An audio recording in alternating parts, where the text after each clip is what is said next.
Greetings, Japan fans. Today's show, we're going to look at delegation.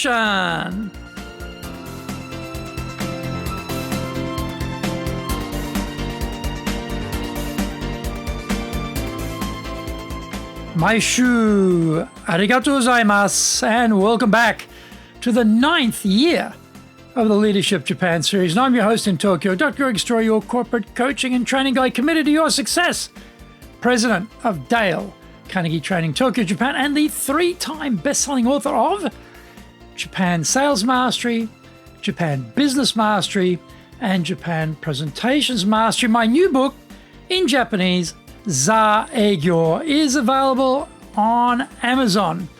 We are broadcasting around the world from Minato-ku in the center of Tokyo, the leadership capital of Japan. This podcast brings insights, examples, and experience about leading in Japan. And trust me, it is different here. Don't forget to subscribe and share this podcast with your family, friends, and colleagues. We are not being sponsored by Libsyn, but we value your privacy, which is why we have our podcast hosted by Libsyn, who, unlike many other podcast hosts, have a strict policy that does not allow access to your private information by anyone. Here is our daily podcast lineup on iTunes. Mondays, the Cutting Edge Japan Business Show. Tuesdays, the Presentations Japan series. Every second Tuesday, the Business Tatsujin no Oshie Show. Wednesdays, the Sales Japan series. Thursdays, the Leadership Japan series. And every second Thursday, the Business Pro Podcast Show. Fridays, the Japan Business Mastery Show. And Saturdays, Japan's top business interviews. But before we get going, today's handy Japanese phrase is famiresu ni suru. Famiresu ni suru. This is an abbreviation. It's actually family restaurant. Is in katakana, it becomes family restauranto, but shortened down to famiresu. Famiresu ni suru means, shall we go and have a meal at a family restaurant? Now, what's a family restaurant? Family restaurants are obviously family friendly. They're fairly cheap. There'd be a divorce in my household if I said to my wife, let's go to famiresu. Right, marriage ended right there. Anyway, but they're very popular. You know, take the kids. It's not too expensive. So family restaurant becomes famiresu. So shall we go to the family restaurant? Famiresu ni suru. Famiresu ni suru. Famiresu ni suru. This is episode number 453. Today we are talking about how to master the art of delegation. Now, this week we're going to be looking at becoming a master of delegation. Delegation is a mystery for many leaders. They don't know how to get it to work properly, so they ignore its power. This is a busy life, and business is becoming more and more complex every year. The leader needs to delegate for a couple of reasons. The most important one is to help their subordinates become ready to step up into their own leadership positions. The fear that a subordinate will replace you is a misplaced concern, in my view. Every organization is looking for leaders, and if you can show you are a dynamite leader production machine, then the organization will give you a bigger job to spread that magic further. For our own capacity to move up the ranks, we need a replacement. If there's no one to succeed us, then we will be kept right where we are. The other reason for delegation is to make sure we're only working on the most high-level tasks that only we can do. If someone else can do it, then we should give it to them and give them the experience of operating at the boss's level. That becomes very important in discussions with promotion panels when the subordinate can point to the fact they've done work at that level and so can be given the responsibility to step up to the boss's position. The reason most bosses don't delegate or do it poorly is because they've never learned a process for doing it. This delegation idea has been around for a long time. So really, there's no excuse for not having a proven process to make it work well. Let's go through the 8-step delegation process. Step 1, identify the need. Think about where delegating tasks will bring the most value and create a picture in your mind of what success would look like. How would this delegation benefit the business and benefit you, the boss? Step 2, select a person. Don't choose someone who doesn't look busy. Choose carefully who should become a delegate. Delegation has a large element around developing the skills of that person to position them to move up the ranks. This is a strategic choice we are making here that has to do with our subordinates' career development. This is a serious opportunity to prepare someone for promotion. Step 3, plan the delegation. A, decide the desired outcome. What would success involve? We need to be clear on what we're trying to achieve here before we speak with anyone about it. B, what is the current situation? Where does this delegation fit into the work situation, considering both internal and external factors? Where is the subordinate position relative to their peers in terms of being groomed to step up in the organization? C, goals must be clearly defined. Goals should be realistic, reasonable, challenging, and attainable for the person doing the delegation. If the project is complex, then the delegation may be broken up and involve multiple people doing bite-sized pieces, which requires good coordination of the efforts. Find out more. We come back from the break.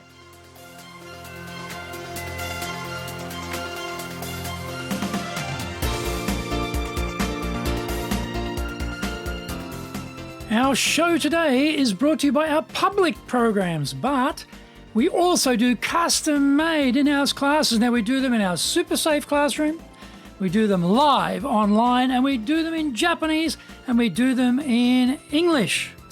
Today's show is being brought to you by, on the 4th of March, our Dale Carnegie course. The 9th of March, we're doing Winning with Relationship Selling. On the 12th of March, we're doing the Dale Carnegie course again, and on the 17th of March, we're doing High Impact Presentations. Our website is www.dale-carnegie, carnegie.co.jp. You can email me at greg.story@dalecarnegie.com. If you like learning by watching videos, then we have over 1,000 for you there at Tokyo, Japan, Dale Carnegie TV on YouTube. Get my best-selling books, Japan Sales Mastery, the Bible for selling in Japan, and Japan Business Mastery, as well as my new book, Japan Presentations Mastery. We release 3 TV shows every week on YouTube. The Cutting Edge Japan Business Show, that's a premier business show in Japan, comes out Mondays. Fridays, we have Japan Business Mastery Show. Saturdays, Japan's top business interviews, where I interview leaders in Japan from SMEs all the way up to the corporate captains of industry on one topic, leading in Japan. Every second Thursday, we release the Business Pro Television Show. Don't forget, you can email me at greg.story@dalecarnegie.com.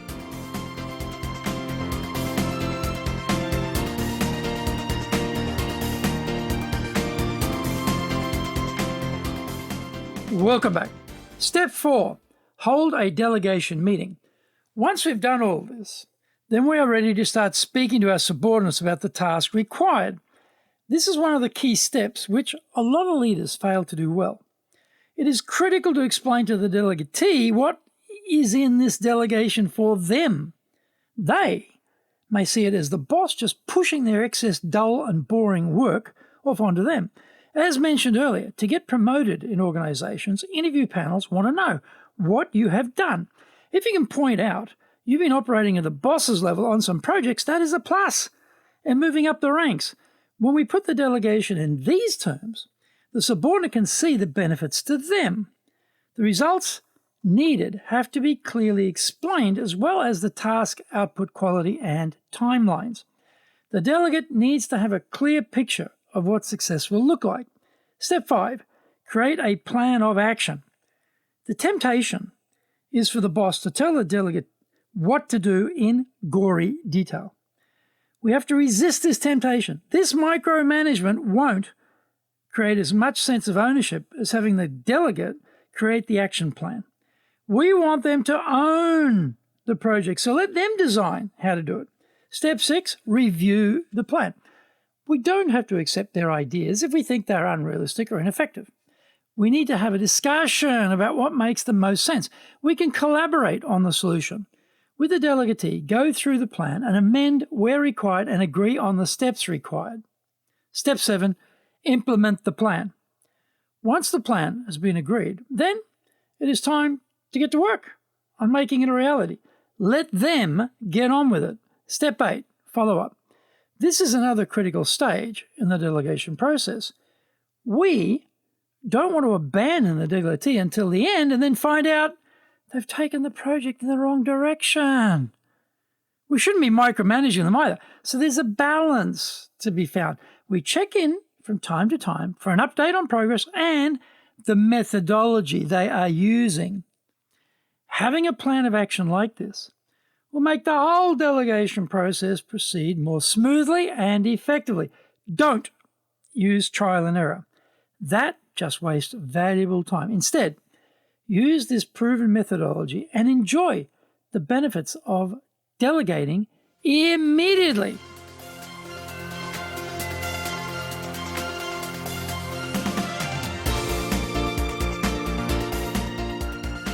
Thank you for joining the Leadership Japan series. If you found the program useful, then share it with your family, friends, and colleagues. Don't forget to subscribe and share this podcast. Take what you found valuable, immediately put into action, because idea application is what makes winners winners.